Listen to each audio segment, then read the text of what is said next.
Hello. Welcome to English class for the week of whatever week this is.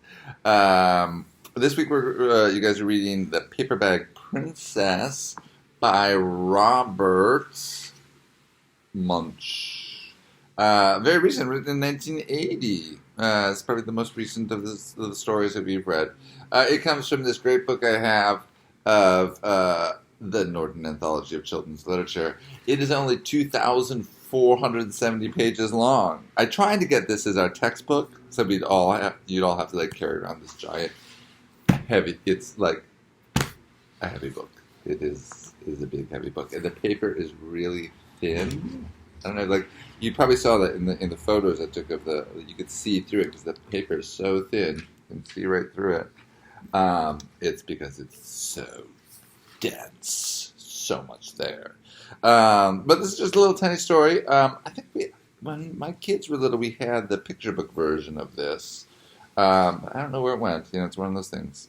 But anyway, I was in the mood to read a story. So let's read a story. The Paper Bag Princess. Elizabeth was a beautiful princess. She lived in a castle and had expensive princess clothes.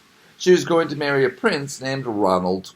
Unfortunately, a dragon smashed her castle, burned all her clothes with his fiery breath, and carried off Prince Ronald. Elizabeth decided to chase the dragon and get Ronald back.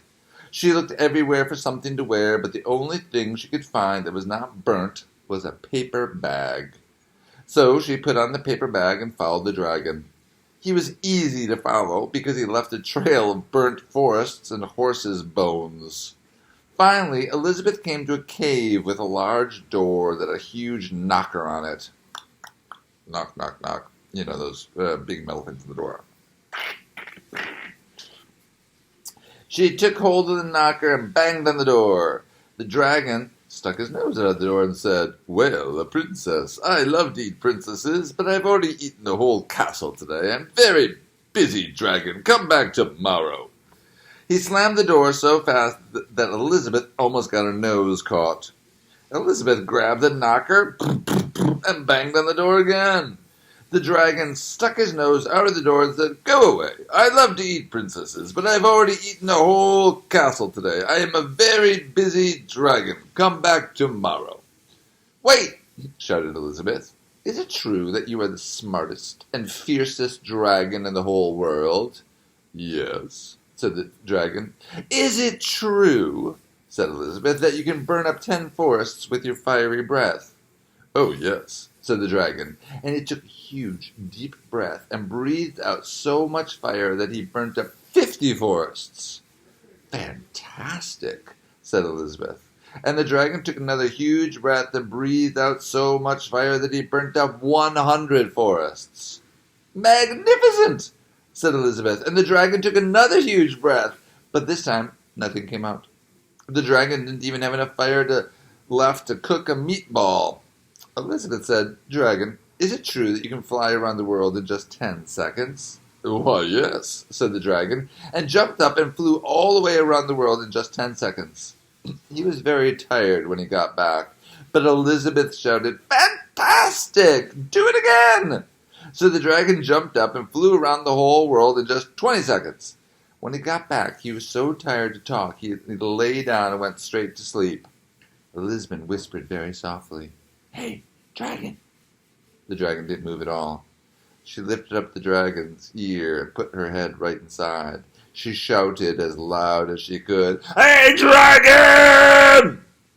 The dragon was so tired he didn't even move. Elizabeth walked right over the dragon and opened up the door to the cave. There was Prince Ronald.